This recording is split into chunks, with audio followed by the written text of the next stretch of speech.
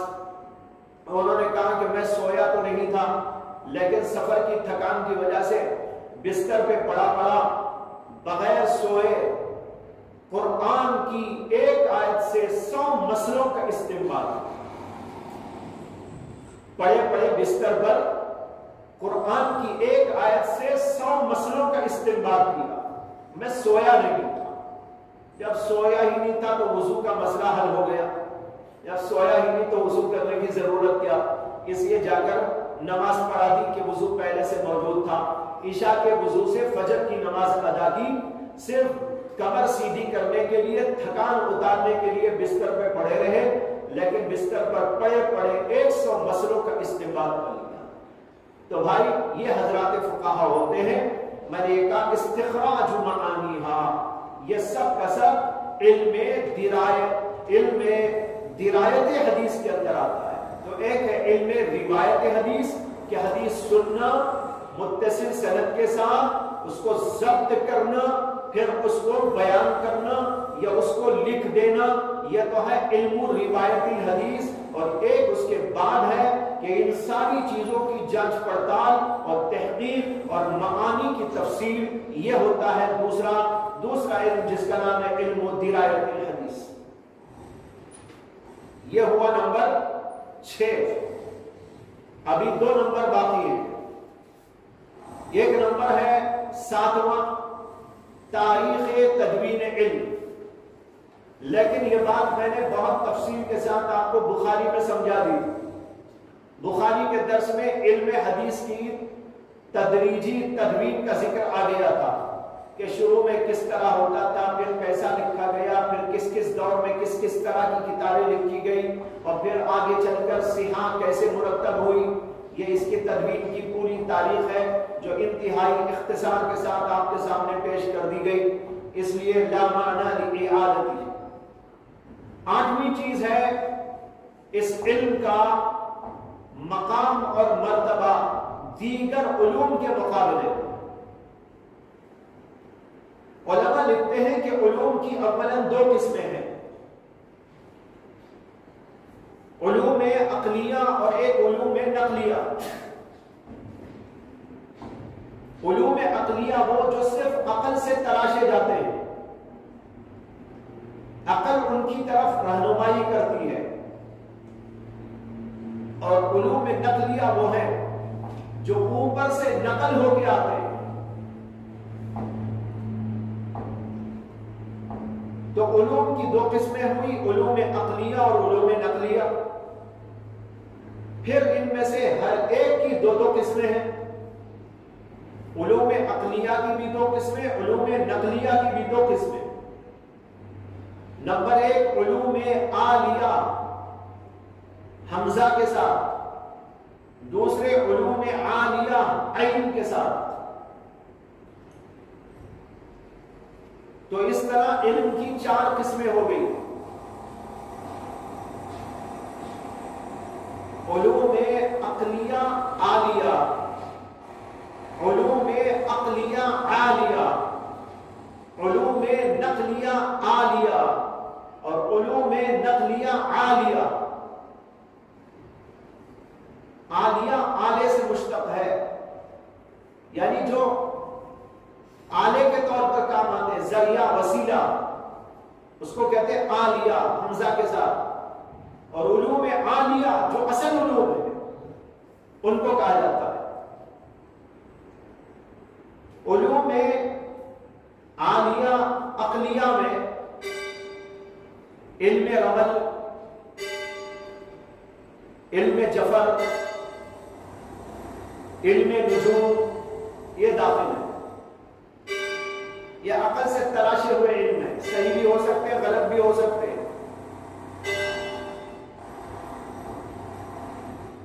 اسی طرح آج کل جو سائنسی علوم ہیں یہ بھی اسی کے اندر داخل ہے۔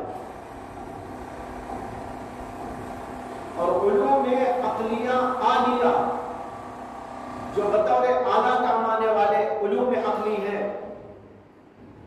منطق و فلسفہ ہے. منطق ایک ذریعہ ہے علوم عقلیہ کو پڑھنے کا، سمجھنے کا. اسی لیے اس کو علم میزان بھی کہتے ہیں. ایک ترازو ہے اور علوم نقلیہ میں جو علوم عالیہ ہیں بطور اعلیٰ استعمال ہوتے ہیں وہ ہے علوم عربیت، جیسے علم الصرف، علم النحو، علم بلاغت، بیان، بدیع وغیرہ.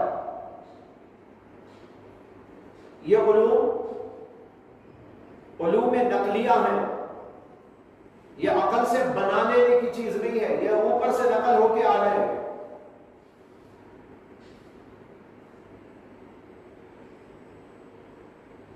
جیسے اوپر والوں نے کہہ دیا، جیسے اوپر والوں نے سمجھا دیا،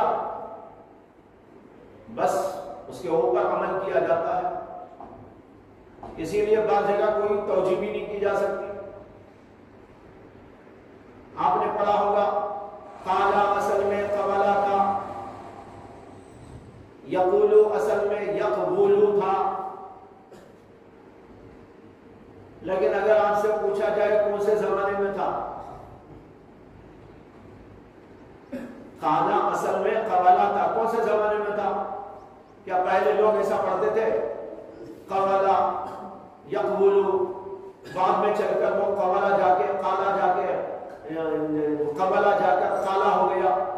ایسا تو نہیں. جس زمانے سے بھی ہے اس زمانے سے قالا ہی ہے. وہ سمجھ میں آیا؟ کبھی ایسا نہیں تھا کہ وہ کسی زمانے میں قبلا پڑھا جاتا تھا، بعد میں چل کر لوگوں نے قالا بنا لیا. ایسا کہیں نہیں ہے.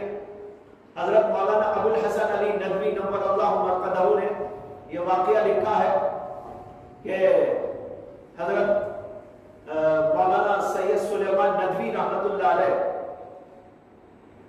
دارالندوۃ العلماء کے جس زمانے میں ناظم تعلیمات تھے، تو وہ ناظم تعلیمات ہونے کی وجہ سے گشت کرتے رہتے تھے، دیکھتے رہتے تھے، تمام اساتذہ کی اور طلباء کی دیکھ بھال کرتے تھے.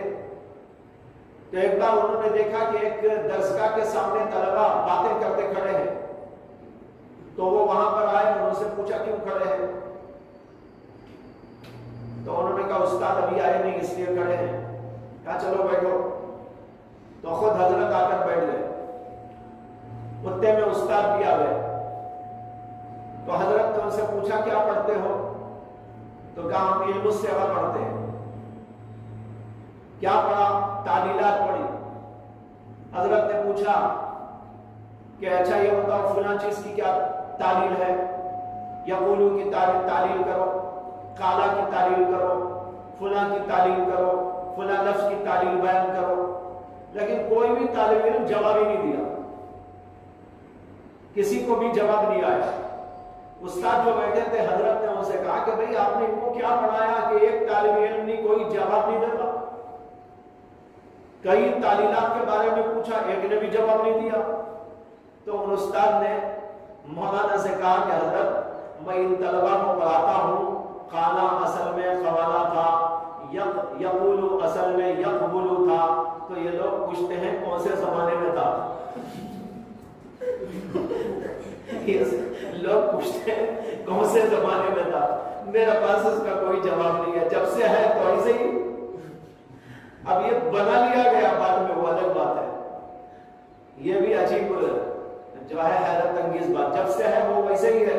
یہ تعلیلات جو پڑھتے پڑھاتے ہیں نا آپ لوگ، یہ بعد میں جو ہے بنایا گیا ہے کہ ایسا ہوگا ایسا ہوگا ایسا ہوگا، کچھ اصول رکھ کر اس کو بنایا گیا. جہاں وہ اصول چلتا نہیں تو کہتے ہیں بھائی شاذ ہے.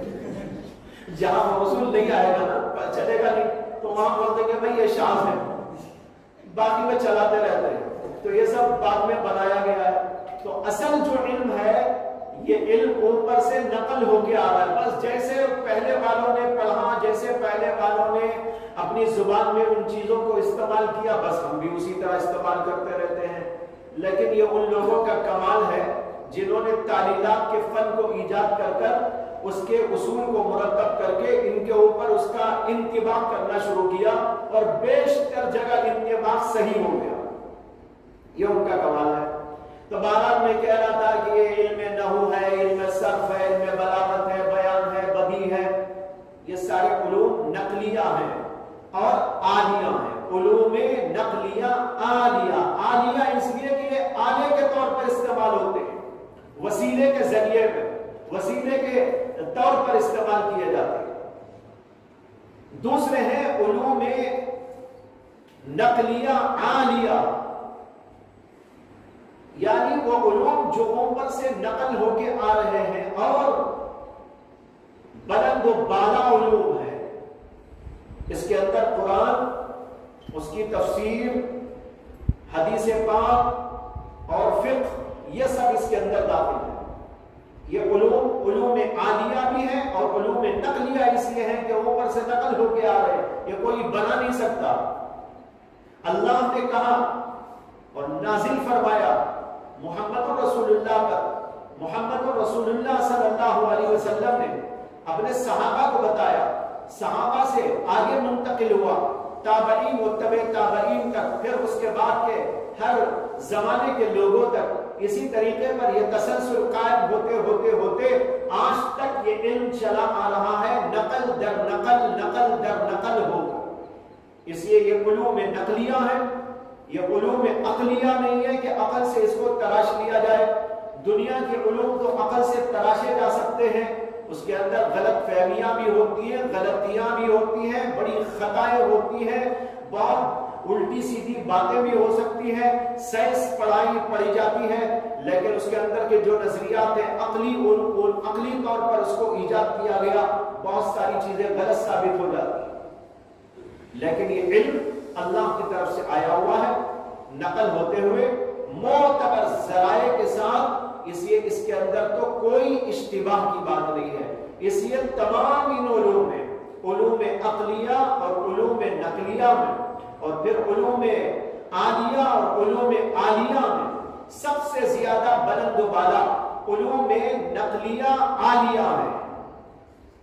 علوم نقلیہ عالیہ میں قرآن، اس کی تفسیر اور پھر اس کے بعد حدیث، پھر اس کے بعد فقہ۔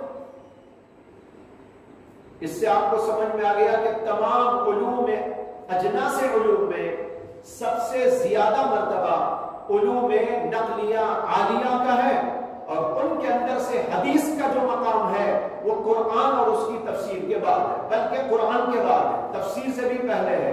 تفسیر بھی علماء نے لکھی ہے اور حدیث کو اللہ کے نبی علیہ السلام کا کلام ہے، لہذا قرآن کے بعد تمام علوم میں سب سے زیادہ بلند بالا مقام رکھنے والا کوئی علم ہے تو وہ حدیث کا علم ہے۔ اس سے آپ کو معلوم ہوا کہ اس علم کا مقام اور درجہ کیا ہے۔ یہ ہو گئے رؤوس ثمانیہ، تمام کے تمام، جس کا آغاز کل کیا گیا تھا۔ اس کے بعد اب امام ترمذی رحمۃ اللہ علیہ کے مختصر حالات بتانا ہے۔ امام ترمذی رحمۃ اللہ علیہ، ان کا نسب ہے محمد بن عیسیٰ ابن ثورہ ابن موسیٰ۔ محمد ان کا نام تھا، ان کے والد کا نام عیسیٰ تھا، دادا کا نام ثورہ تھا، پردادا کا نام موسیٰ۔ محمد بن عیسیٰ بن ثورہ بن موسیٰ، اور ان کی کنیت ہے ابو عیسیٰ۔ امام ترمذی جگہ جگہ اپنی کتاب کے اندر اسی کنیت سے اپنے آپ کی تعبیر کرتے ہیں۔ قال ابو عیسیٰ، ابو عیسیٰ کہتا ہے، آپ پڑھیں گے کتاب کے اندر تو ان کی کنیت ہے ابو عیسیٰ۔ امام ترمذی رحمۃ اللہ علیہ کی پیدائش 209 ہجری میں ہوئی اور وفات 279 میں ہوئی۔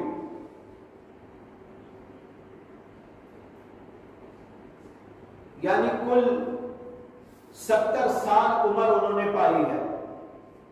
209 میں پیدائش، 279 یعنی 270 پر 9 میں وفات.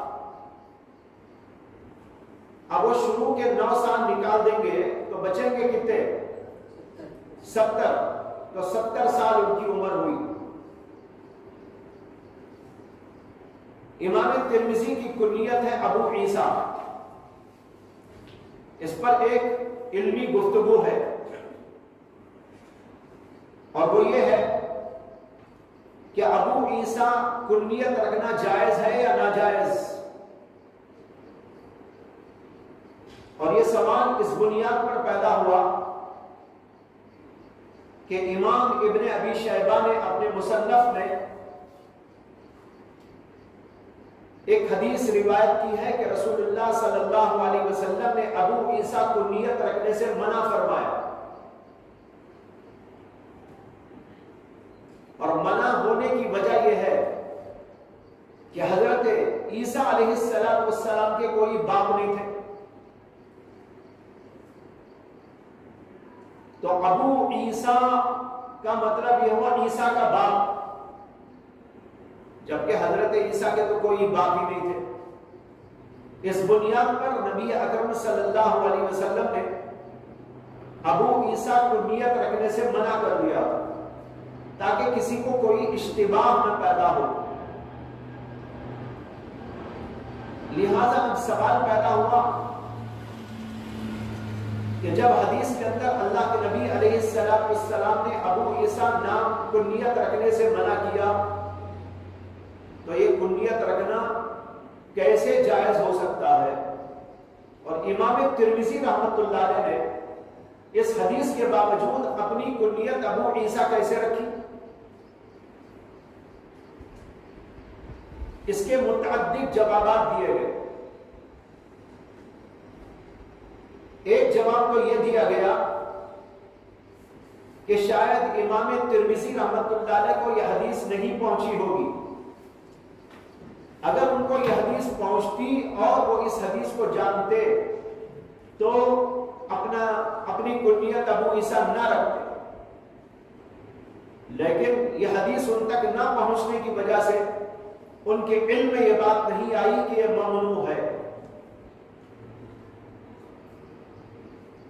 لیکن یہ جواب لیس بشیء ہے، ناقابل اعتبار، ناقابل التفات. اس لیے کہ اتنے بڑے امام کے بارے میں جو اپنے زمانے کا حدیث کا امام تھا، لاکھوں حدیثیں ان کے سینے میں محفوظ تھی، ایسے آدمی کے بارے میں یہ تصور کرنا اور یہ احتمال پیدا کرنا کہ شاید ان کو یہ حدیث نہ پہنچی ہو، ممکن تو ہے لیکن امکان بعید ہے. ساری بات سب کو حاصل ہو ضروری تو نہیں ہے، ہو سکتا ہے، لیکن ان کے علم کے اعتبار سے، ان کی جلالت شان کے اعتبار سے، ان کے وسعت علمی کے اعتبار سے یہ بات بعید دستیاب سے ہے.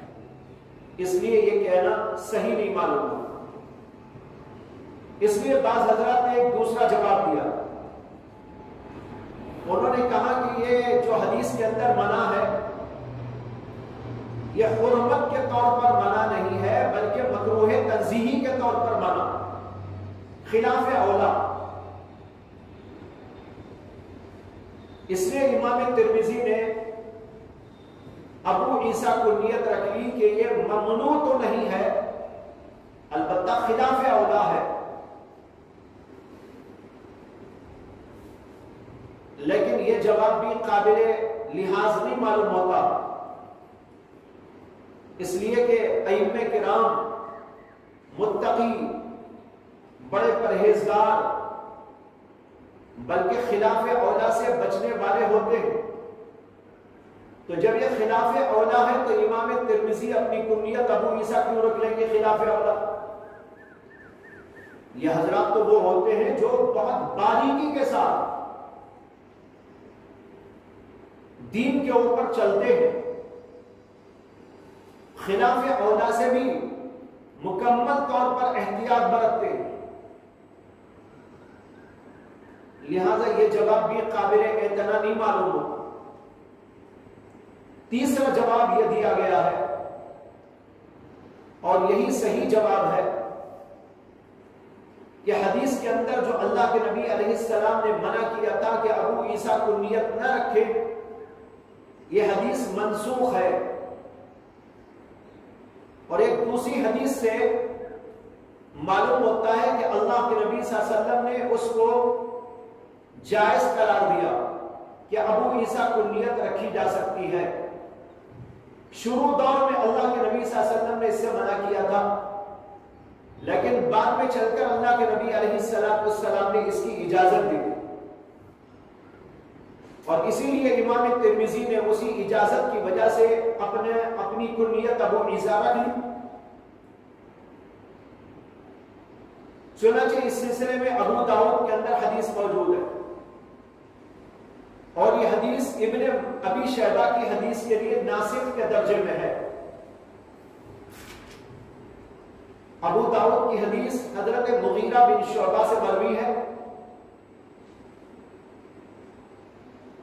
جس میں آتا ہے کہ انہوں نے ابو عیسیٰ اپنی کنیت رکھی تھی. حضرت مغیرہ بن شعبہ نے اپنی کنیت ابو عیسیٰ رکھی تھی. جب یہ بات حضرت عمر رضی اللہ تعالیٰ عنہ کے سامنے آئی تو انہوں نے اس حدیث کی بنیاد پر اعتراض کیا اور کہا کہ اللہ کے نبی نے تو اس سے منع کیا ہے، تم نے ابو عیسیٰ کنیت کیوں رکھی؟ تو حضرت مغیرہ بن شعبہ نے جواب دیا کہ میں نے یہ کنیت اللہ کے نبی کی زندگی ہی میں رکھی تھی، اور اللہ کے نبی علیہ السلام کے سامنے یہ بات آئی، لیکن آپ نے مجھے منع نہیں فرمایا. یہ ہے ابو داؤد کی حدیث. اس حدیث سے پتہ چلتا ہے کہ اللہ کے نبی نے پہلے تو منع کیا تھا، بعد میں اس کی اجازت دے دی تھی، لہذا وہ حدیث منسوخ ہے، اور ابو داؤد کی حدیث اس کے لیے ناسخ کے درجے میں.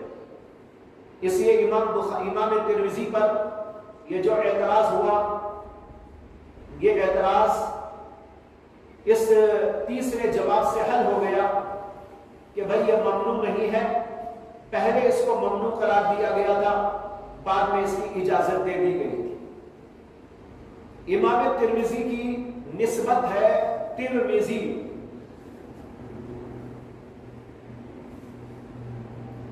ترمذی آپ کو اس لیے کہتے ہیں کہ آپ کے آبا و اجداد میں سے کچھ لوگ شہر مرو سے منتقل ہو کر ترمذ علاقے میں آ کے بس گئے، اور یہ ترمذ کا علاقہ دریائے جیحون کے کنارے پر واقع ہے. وہاں کا ایک معروف شہر ہے. اسی کے قریب ایک چھوٹا سا قصبہ ہے، اس کا نام ہے بوغ. باغ میں سے الف کو نکالو، واو لگا دو، وہ ہو جائے گا بوغ. باغ بوغ. بوغ نامی ایک گاؤں تھا، قصبہ تھا. امام ترمذی رحمت اللہ علیہ کی پیدائش اسی گاؤں میں ہوئی. تو چونکہ وہ پورا علاقہ ترمذ تھا، اس لیے آپ کو ترمذی کہا جاتا ہے. اور چونکہ آپ اس گاؤں اور دیہات میں پیدا ہوئے تھے جس کا نام بوغ تھا، اس لیے آپ کی نسبت میں بوغی بھی لکھا جاتا ہے. محمد بن عیسیٰ بن ثورہ بن موسیٰ البوغی الترمذی. بوغی کہنے کی وجہ بوغ بستی کی طرف نسبت، اور ترمذی کہنے کی وجہ ترمذ علاقے کی طرف نسبت. اور یہ لفظ ترمذ کئی طرح پڑھا جاتا ہے. اس کو پڑھا جاتا ہے ترمزی، اور اس کو ترمز بھی پڑھا جاتا ہے، اور ایک طریقہ اس کے پڑھنے کا ہے ترمز، اور ایک طریقہ وہ ہے جو معروف ہے ترمز۔ تو ترمز، ترمز، ترمز، ترمز، ترمز، ترمز جو ہے وہ معروف ہے، اسی لیے امام ترمذی کہا جاتا ہے۔ یہاں پر یہ بھی یاد رکھیے کہ تاریخ کے اندر اس نام کے 3 ائمہ گزرے، ترمذی کے نام سے منسوب ہو کر 3 بڑے بڑے علماء، جلیل القدر علماء گزرے۔ یہ تو وہی ہیں جن کا تذکرہ ہم پڑھ رہے ہیں، یہ محدث تھے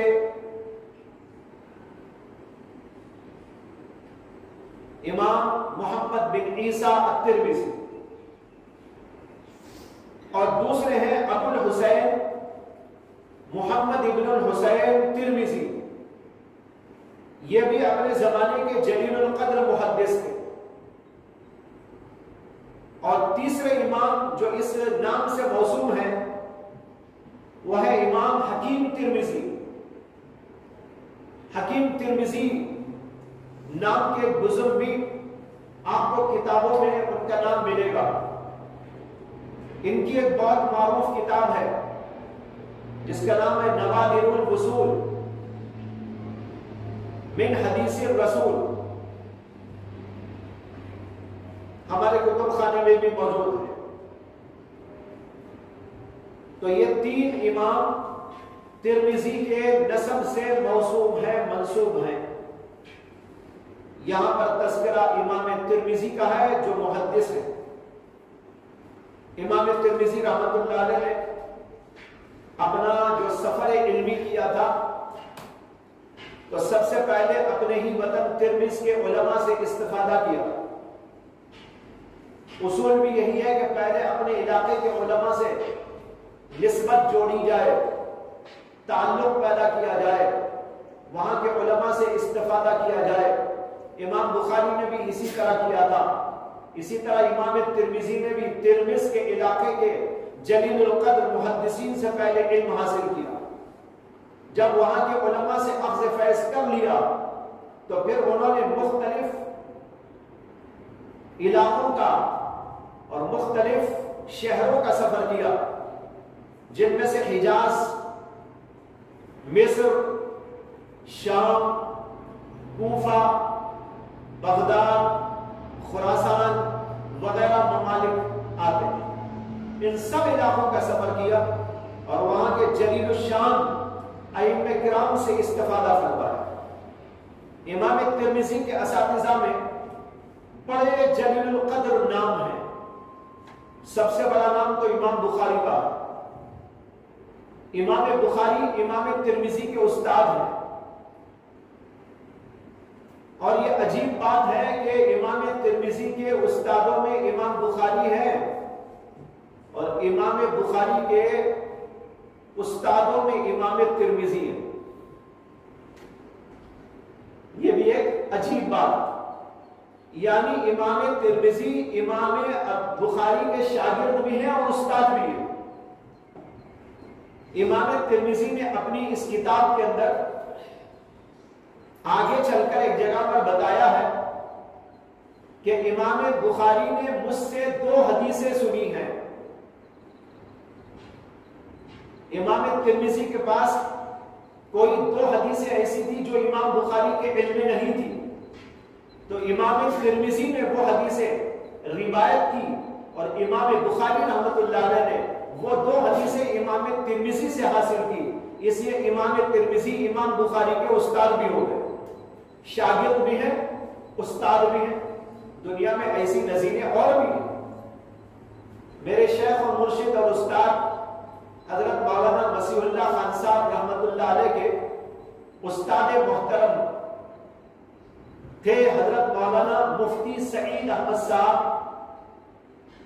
جو بڑے جلیل القدر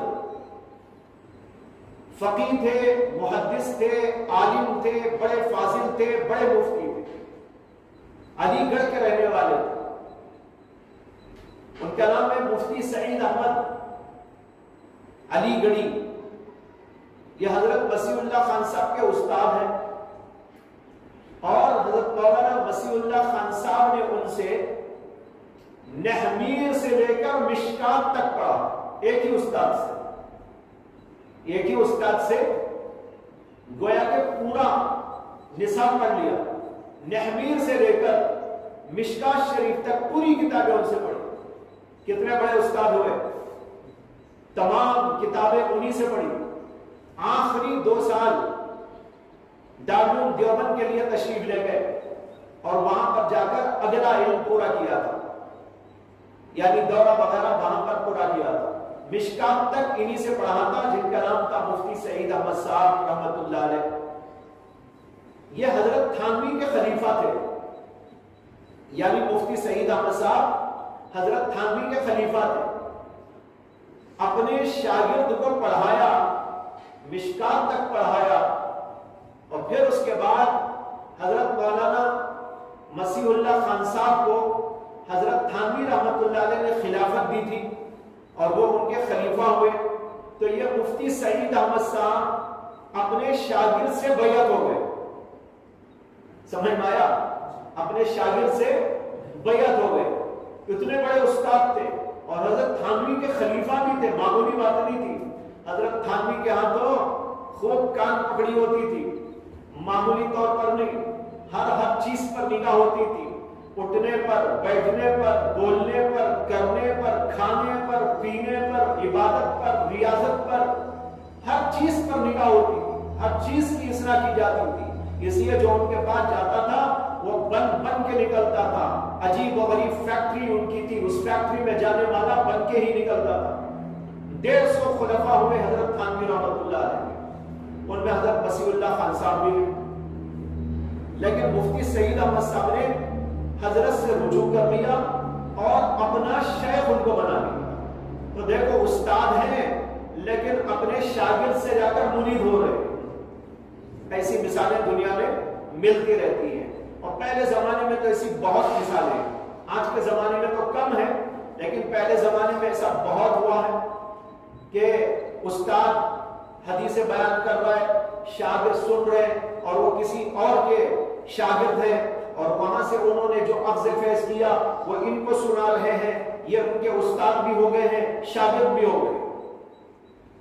تو اسی طرح امام ترمذی رحمت اللہ علیہ 2 حدیثوں میں امام بخاری کے استاد،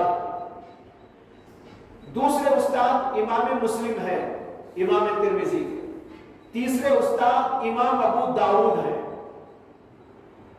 چوتھے استاد امام احمد ابن منیع ہیں، اور ایک استاد محمد ابن المثنى ہے، ایک استاد محمد ابن بشار ہے، ایک استاد حناد ابن السری ہے، ایک استاد قتیبہ بن سعید ہے، اور ایک استاد محمد ابن غیلان ہے۔ آپ جب ترمذی پڑھیں گے تو ان میں سے بہت سارے لوگوں کے ناموں سے امام ترمذی حدیث بیان کرتے ہیں، حدثنا قتیبہ، حدثنا محمود بن غیلان وغیرہ کے نام سے، تو آپ کو پتہ چلے گا ان کے بہت سارے اساتذہ، یہ چند نام میں نے گنائے اور ان کے بے شمار اساتذہ ہیں، سووں کی تعداد میں ہیں، لیکن جو معروف اور بہت ہی عظیم الشان کہلاتے تھے ان میں سے چند کا نام میں نے آپ کے سامنے ذکر کیا ہے۔ اللہ تعالیٰ نے امام ترمذی کو بڑے کمالات سے نوازا تھا، بڑی خوبیوں سے آراستہ پیراستہ کیا تھا، ظاہری علوم باطنی علوم دونوں علوم کا ان کو حامل بنایا تھا، اور زبردست حافظہ بھی عطا فرمایا۔ محدثین کے ہاں تو حافظے کی بڑی اہمیت تھی، اس لیے وہ لوگ اپنے حفظ کی بنیاد پر احادیث کو لیتے اور روایت کرتے تھے، رتی برابر کہیں زیر زبر کا کسی قسم کا کوئی فرق نہیں آنے دیا جاتا تھا۔ اس کے لیے بڑی محنتیں ہوتی، یہ ان کے قوت حافظے کی دلیل ہے۔ امام ترمذی کو بھی اللہ تعالیٰ نے بڑا زبردست قوت حافظہ عطا فرمایا تھا۔ قوت حافظے میں ایک واقعہ ان کا یہ آتا ہے کہ ان کو ایک بہت بڑے شیخ سے 2 صحیفے ملے تھے، اور 2 صحیفے ان کو ملے تھے کہ مطلب ان کی طرف سے ان کو دیے گئے تھے کہ اس میں میری حدیثیں ہیں اور آپ کو میری یہ حدیثیں روایت کرنے کی اجازت دیتا ہوں۔ اس کا نام ہے، محدثین کی اصطلاح میں، کہ محدثین اس طرح کی جو بات ہوتی ہے اس کو کہتے ہیں مناولہ۔ کیا ہے؟ مناولہ، یعنی کسی محدث نے اپنی کوئی لکھی ہوئی کتاب اور حدیثیں جمع کر کے کسی کو دے اور کہے کہ میری طرف سے آپ کو اجازت ہے کہ اس کو روایت کرے۔ امام ترمذی کو ایک شیخ سے 2 ایسے مناولے ملے تھے۔ ایک سفر کے دوران امام ترمذی کو یہ شرف حاصل ہو گیا کہ ان شیخ سے ملاقات ہو گئی۔ جب ان شیخ سے ملاقات ہوئی تو امام ترمذی نے ان سے گزارش کی کہ آپ نے مجھے 2 کتابیں بھیجی تھی، آپ کی حدیثیں اس کے اندر درج ہے، میں یہ چاہتا ہوں کہ وہ آپ کے سامنے پڑھ کر اس کی اجازت ڈائریکٹ حاصل کر لوں، اس لیے اگر آپ اجازت دیں تو میں وہ کتابیں لا کر آپ کے سامنے پڑھ کر سنا دوں۔ انہوں نے کہا بہت اچھا، یہ طریقہ تھا محدثین کا کہ ان کی روایت کردہ حدیثیں کبھی وہ خود سناتے اور کبھی ان کے شاگرد پڑھ کر ان سے استفادہ کر کے اجازت لیتے، جیسے کہ کل پرسوں بھی میں نے بات آپ کے سامنے عرض کی تھی، اس کو کہتے ہیں عرض۔ تو مناولہ ان کو حاصل ہوا تھا 2 صحیفوں کا، اور انہوں نے ان سے چاہا تھا کہ اس کو ان کے سامنے پیش کرے، عرض کرے۔ گزارش کی تو قبول ہو گئی، انہوں نے کہا اچھا کتابیں لے کر آؤ۔ امام ترمذی نے اپنے سفر میں نکلتے ہوئے ان کتابوں کو اٹھا کر اپنے سامان کے اندر رکھا، ایسا ان کو یاد تھا، اس لیے وہ جا کر اپنے سامان میں تلاش کرنے لگے، لیکن تلاش کرے تو اس میں کہیں نہیں ملا، وہ کتابیں ہی نہیں ملی۔ غلط فہمی سے وہ کہیں گھر ہی میں رہ گئی، سفر میں نہیں لا سکے تھے۔ خیال ان کو یہ تھا کہ میں لایا ہوں، اس لیے گزارش کی تھی۔ جب شیخ نے کہا کہ کتاب لے کر آؤ اور پڑھو میرے سامنے، تو آپ وہ کتابیں تلاش کرنے کے لیے اپنے سامان میں دیکھنے لگے تو وہاں کتابیں موجود نہیں۔ اب کتابیں ہی موجود نہیں تو انہوں نے کیا کیا، اب میں کیا کروں، استاد سے اجازت تو لے لی ہے، اب کیا کروں؟ تو انہوں نے کیا کیا، خالی اوراق لے کے پہنچ گئے، سادے سے اوراق پڑے ہوئے تھے اپنے ساتھ میں، ان خالی اوراق کو لے کے چلے گئے اور جا کر ان کے سامنے بیٹھ گئے۔ اب شیخ نے حدیثیں بیان کرنی شروع کی، ایسا دیکھتے بیٹھے تھے، کس پر؟ خالی کاغذ پر، لکھا ہوا کچھ نہیں تھا اس میں، خالی کاغذ، سفید کاغذ۔ امام ترمذی جو ہے ایسا نظریں جما کے سن رہے تھے ان سے۔ شیخ پہلے تو یہ سمجھے کہ وہ جو کتابیں میں نے دی ہیں وہ کتاب لا کے سن رہے ہیں، لیکن کچھ دیر کے بعد ان کو اندازہ ہو گیا کہ یہ صرف نظریں دوڑا رہے ہیں، لکھا ہوا کچھ نہیں ہے، اس لیے کہ حقیقت میں لکھا ہوا ہو تو اس کو دیکھنے کا انداز الگ ہوتا ہے، اور اگر کچھ لکھا ہوا نہ ہو آدمی یوں دیکھے تو اس کا بھی انداز کچھ اور ہوتا ہے، پہچان لیا جاتا ہے۔ تو استاد نے پہچان لیا کہ یہ صرف کاغذ کو دیکھ رہے ہیں، حقیقت میں کوئی کتاب اتاب سامنے نہیں ہے۔ تو ان کو کچھ غصہ آیا، انہوں نے کہا کہ بھئی یہ تمہارے سامنے اوراق رکھے، کیا ہے اس کے اندر؟ اب اٹک گئے امام ترمذی، انہوں نے کہا حضرت معافی چاہتا ہوں، میں نے ذہن میں رکھا تھا کہ میں کتابیں لایا ہوں، اسی آپ نے گزارش کی تھی کہ آپ کے سامنے لا کر آپ سے ان حدیثوں کو سن کر اجازت لوں گا، لیکن جا کے تلاش کیا تو کچھ کتاب ملی نہیں، گھر میں ہی چھوٹ گئی، اس لیے جو ہے سادے اوراق لے کے بیٹھ گیا ہوں۔ تو انہوں نے کہا کہ پھر کیا فائدہ پڑھنے کا، اس طرح حدیثیں میرے سے سننے سے فائدہ کیا؟ انہوں نے کہا حضرت آپ نے جو کچھ اب ارشاد فرمایا مجھے یاد ہو گیا۔ انہوں نے کہا اچھا سنو۔